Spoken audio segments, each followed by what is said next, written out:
Hello friends, my name is Harish Prajapati and you are watching Code Diggers.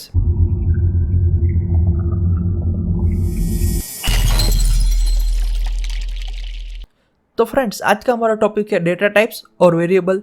सबसे पहले देखते हैं data types के बारे में। सी लैंग्वेज के अंदर हम 3 प्रकार की डेटा टाइप्स अवेलेबल है। सबसे पहली आती है प्राइमरी डेटा टाइप्स, उसके बाद आती है डेरिवेटिव डेटा टाइप्स, तीसरी आती है यूजर डिफाइंड डेटा टाइप्स। सबसे पहले प्राइमरी डेटा टाइप्स के अंदर देखते हैं तो पहला है वॉइड। वॉइड का मीनिंग है कुछ भी नहीं, यानी आपको अगर कोई डेटा टाइप यूज करनी है जहाँ पे डेटा स्टोर ही नहीं करना है तो वहाँ पे आप वॉइड यूज कर सकते हैं। उसके बाद आता है इंटीजर। इंटीजर के अंदर आप प्योर नंबर स्टोर कर सकते हो, जैसे कि 1 2 3 4 5 ऐसा कोई प्योर नंबर हो वो आप अंदर स्टोर कर सकते हो। उसके बाद आता है कैरेक्टर। कैरेक्टर के अंदर आप अल्फाबेटिक स्टोर कर सकते हो, जैसे कि A to Z में जो भी आता है वो, जैसे कि सिंगल कोई भी कैरेक्टर, जैसे कि A B, आप कोई भी सिंगल कैरेक्टर उसके अंदर स्टोर कर सकते हो। उसके बाद आता है डबल और फ्लोट। डबल और फ्लोट एक ही तरह का काम करते हैं, पॉइंट वाली वैल्यू स्टोर कर सकते, जैसे कि पाई की वैल्यू 3.14 है वो आप अंदर स्टोर कर सकते हैं। 9.8 1.5 ऐसे पॉइंट वाली जो भी प्रीसिस वैल्यू आती है वो आप यहाँ पे स्टोर कर सकते हैं। डबल की कैपेसिटी फ्लोट से थोड़ी ज्यादा है, पॉइंट के बाद वो ज्यादा वैल्यू को स्टोर कर सकता है डबल, और फ्लोट उससे कम कर सकता है। उसके बाद आता है डिराइव्ड डेटा टाइप्स। उसके अंदर आता है एरे, रेफरेंसेस और पॉइंटर। एरे एक स्पेशल डेटा टाइप है जिसके अंदर आप बहुत सारी वैल्यू को एक ही वेरिएबल के अंदर स्टोर कर सकते हो। उसके अलावा आता है पॉइंटर और रेफरेंसेस। लास्ट में आता है यूजर डिफाइंड डेटा टाइप्स। उसके अंदर आता है स्ट्रक्चर, यूनियन और एनुमरेशन। ये सब डेटा टाइप के बारे में हम आगे पढ़ेंगे फ्रेंड्स। अभी आगे चल के देखते हैं कि वेरिएबल आखिर होता क्या है। आप वेरिएबल को एक बॉक्स की तरह समझ सकते हो, जैसे कि यहाँ पे मैंने 3 बॉक्स रखे हुए हैं, बॉक्स 1, बॉक्स 2 और बॉक्स 3। बॉक्स 1 की साइज थोड़ी सी छोटी है, बॉक्स 2 उससे थोड़ा बड़ा है और बॉक्स 3 सबसे बड़ा है। तो यहाँ पे मैं बॉक्स 1 का इस्तेमाल फोन को स्टोर करने के लिए रख सकता हूँ, बॉक्स 2 का इस्तेमाल मैं क्लॉथ रखने के लिए स्टोर कर सकता हूँ, और बॉक्स 3 के अंदर मैं लैपटॉप रख सकता हूँ। इन तीनों की काम तो एक ही है, स्टोर करना है। तीनों का काम एक ही है कि सब चीजें हम यहाँ पे स्टोर कर सकते हैं, जैसे कि अमेजोन, फ्लिपकार्ट, ऐसा ऑनलाइन शॉपिंग आपने की होगी तो आपने बॉक्स देखा होगा कि अलग अलग साइज के होते हैं। यहाँ पे अगर मुझे बॉक्स 1 के अंदर मोबाइल रखना है तो मोबाइल रख सकता हूँ, लेकिन उससे बड़ा यानी कि लैपटॉप को अगर मुझे बॉक्स 1 के अंदर स्टोर करना है तो वो मैं नहीं कर सकता। क्यों? क्योंकि उसकी कैपेसिटी नहीं है इतनी। तो सब वैल्यू के हिसाब से आपको बॉक्स को चूज करना पड़ेगा। ठीक इसी तरह सी लैंग्वेज के अंदर डेटा टाइप्स होती है। आप जो भी वेरिएबल डिक्लेयर करते हो उसकी डेटा टाइप आपको डेटा के हिसाब से रखनी पड़ती है। जैसे कि कोई नंबर आपको स्टोर करना है जिसके अंदर पॉइंट वाली वैल्यू आती है तो आपको फ्लोट या तो फिर डबल यूज करना पड़ेगा। कैरेक्टर स्टोर करना है तो कैरेक्टर लेना पड़ेगा। ऐसे सब आता है। सबसे पहले इस एग्जाम्पल को ध्यान से देखिए। यहाँ पे मेरे नीचे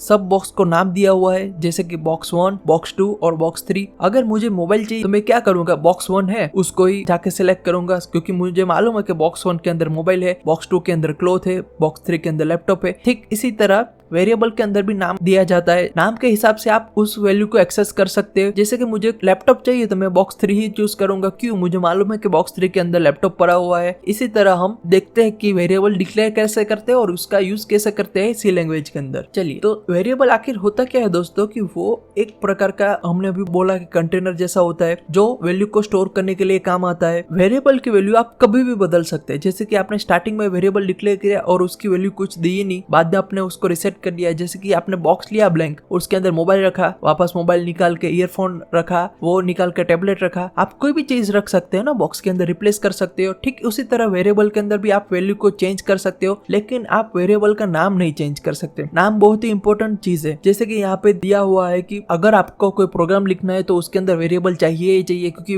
वैल्यू ऐसे ही हवा में स्टोर नहीं होगी, उसको कहीं ना कहीं स्टोर करना पड़ेगा मेमोरी के अंदर। तो उसके लिए हम यूज करेंगे ये वाले वेरिएबल। और वेरिएबल का नाम आप जो भी दो वो मीनिंगफुल होने चाहिए। जैसे कि अगर 2 नंबर का समेशन करना है हमें तो नंबर 1 और नंबर 2 ऐसा नाम देख सकते हैं। अगर आपको एबीसी लेना है तो कोई बात नहीं, वो भी ले सकते हैं। लेकिन आप जब भी प्रोफेशनल कोडिंग करें तब इस बात का ध्यान रखना कि कोई भी वेरिएबल आप लिख रहे हो तो उसका कुछ ना कुछ मीनिंग होना चाहिए। ओके, नेक्स्ट रूल्स है। वेरिएबल का नाम बनाने के कुछ रूल्स है, जैसे कि सबसे पहला स्टार्टिंग लेटर ही होना चाहिए। कैरेक्टर जो भी आपने अगर कोई भी वेरिएबल डिक्लेयर किया तो सबसे पहले लेटर से ही शुरुआत होनी चाहिए। जैसे कि हरेश नाम का वेरिएबल मैं बना सकता हूँ, लेकिन मैं ऐसे 1 2 3 हरेश ऐसे नहीं लिख सकता। वेरिएबल का स्टार्टिंग हमेशा कैरेक्टर यानी लेटर से ही शुरू होना चाहिए, A to Z में से ही शुरू होना चाहिए। आप नंबर का इस्तेमाल कर सकते हो नो डाउट, लेकिन स्टार्टिंग कहाँ से होना चाहिए, कैरेक्टर से ही होना चाहिए। उसके अलावा आप मैक्सिमम 31 कैरेक्टर ही यूज कर सकते हो वेरिएबल के नाम के अंदर। इतने बड़ा नाम तो कोई देगा नहीं वेरिएबल का, लेकिन आप मैक्सिमम 31 कैरेक्टर तक लिख सकते हो वेरिएबल का नाम। उसके अलावा सी लैंग्वेज एक केस सेंसिटिव है, जैसे कि अपर केस, लोअर केस और कैपिटलाइज ईच वर्ड, ये सबका मीनिंग अलग अलग होता है। जैसे कि यहाँ पे ये पहला टोटल है, दूसरा भी टोटल है, तीसरा भी टोटल है, लेकिन ये स्मॉल में है, ये कैपिटल में है और ये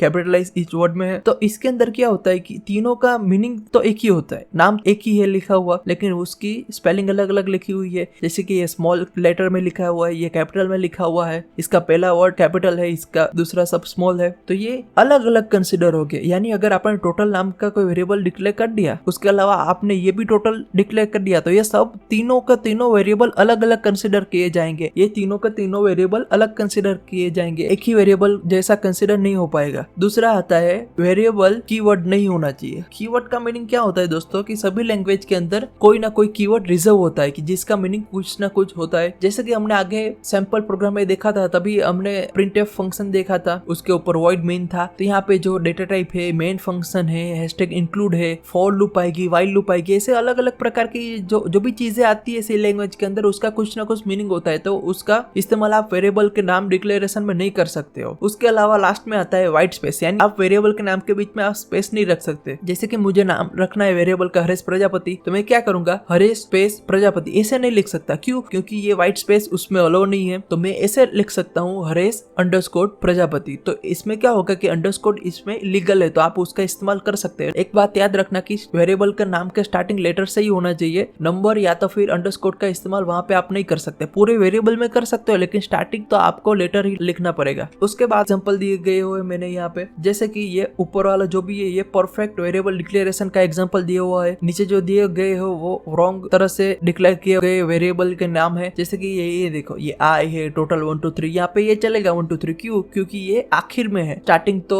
यहाँ पे टी यानी कैरेक्टर लेटर से ही हुआ है। यहाँ पे ये देखो नंबर अंडरस्कोर फैक्टोरियल, यहाँ पे मैंने अंडरस्कोर यूज किया है। आप यहाँ पे स्पेस यूज नहीं कर सकते, स्पेस की जगह आप अंडरस्कोर यूज कर सकते हो। यहाँ पे फ्लोट आ गया। ये पूरी का पूरी जो स्टार्टिंग में लिखा है, ये डेटा टाइप लिखा हुआ है, यानी वेरिएबल जो है उसकी डेटा टाइप क्या होगी, उसकी साइज क्या होगी, उसकी कैपेसिटी क्या होगी, ये आपको पहले उसको बताना पड़ेगा। यहाँ पे अलग अलग नाम दिए गए हैं। यहाँ पे ये सब रॉन्ग वेरिएबल डिक्लेरेशन है। जैसे कि यहाँ पे अंडरस्कोर सबसे पहले यूज किया हुआ है, क्योंकि वेरिएबल का नाम कहाँ से शुरू होना चाहिए, कैरेक्टर लेटर से शुरू होना चाहिए, तो यहाँ पे वो नहीं हुआ। यहाँ पे भी नंबर आ गया सबसे पहले। ये देखो अंडरस्कोर तो है यहाँ पे, लेकिन स्टार्टिंग में इन लोगों ने नंबर लिख दिया है। यहाँ पे ये देखो पॉइंट का इस्तेमाल नहीं कर सकते, ना तो फिर हैशटैग का, ना तो फिर कैरेट साइन का। आप ऐसा स्पेशल कैरेक्टर यहाँ पे वेरिएबल के अंदर यूज नहीं कर सकते। आप सिर्फ A to Z यानी अल्फाबेट, कैपिटल और स्मॉल, नंबर और अंडरस्कोर, इतने ही आप यूज कर सकते हैं वेरिएबल के डिक्लेरेशन के अंदर। ओके, तो अब चलते हैं हमारे कंप्यूटर की तरफ और देखते हैं किसी लैंग्वेज के अंदर हम इसे कैसे लिख सकते हैं। यहाँ पे सबसे पहले एक फाइल बना देता हूं मैं। ओके, यहाँ पे बन गई मेरी फाइल।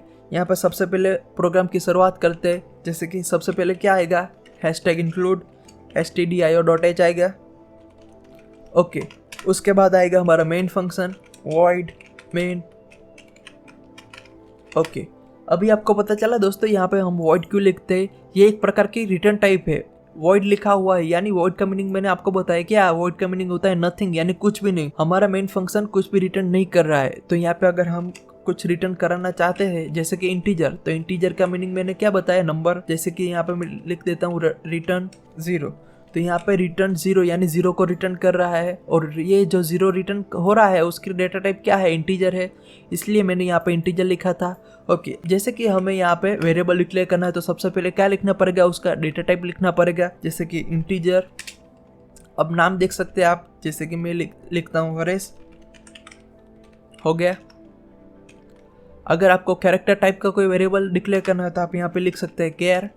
पूरा का पूरा कैरेक्टर नहीं लिखना, आपको सिर्फ लिखना है कैर। उसके बाद आपको लिखना है जो भी लिखना है आप लिख सकते हो। उसके अलावा फ्लोट, जैसे कि मैं यहाँ पे पाई की वैल्यू स्टोर कराना चाहता हूँ तो ऐसे लिख सकता हूँ। डबल चाहिए तो डबल लिख सकता हूँ।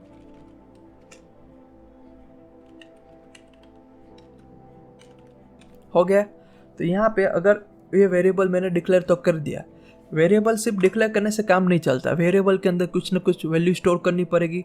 ये वेरिएबल डिक्लेयर हो जाएंगे ऐसे। अगर आपको कोई वैल्यू देनी है तो आप कैसा लिख सकते हो, जैसे कि मुझे यहाँ पे ये हरेश नाम का जो वेरिएबल है उसको कुछ वैल्यू देनी है, तो यहाँ पे मैं लिख सकता हूँ हरेश इक्वल टू ये कौन सी डेटा टाइप है उसकी, इंटीजर है यानी नंबर दे सकते हैं आप। ओके, जैसे कि मुझे ये हरेश नाम के वेरिएबल को कुछ वैल्यू देनी है तो यहाँ पे मैं लिख सकता हूँ हरेश इक्वल टू 10 सेमी कॉलम। यहाँ पे जो वेरिएबल था हरेश नाम का उसको मैंने वैल्यू दे दी 10। अगर मुझे यहाँ पे पाई की वैल्यू देनी है तो मैं सिर्फ ऐसा लिख सकता हूँ, जैसे कि pi equal to 3.14 semicolon. Okay, यहाँ पे अगर मुझे वैसे ही कैरेक्टर को कुछ नेम नाम के वेरिएबल को कुछ वैल्यू देना है तो मैं ऐसे लिख सकता हूँ सिंगल कोट के अंदर। यहाँ पे कैरेक्टर है तो आपको सिंगल कोट ही यूज़ करना पड़ेगा, डबल कोट ऐसा नहीं चलेगा। यहाँ पे सिंगल कैरेक्टर आ गया। उसके बाद लास्ट में आता है जैसे कि रेडियस को अगर कोई स्टोर करना है, जैसे कि बहुत पॉइंट के बाद बहुत सारी संख्या होती है, जैसे कि ऐसा कुछ लंबी संख्या है तो आप उसको डबल के अंदर स्टोर कर सकते हो।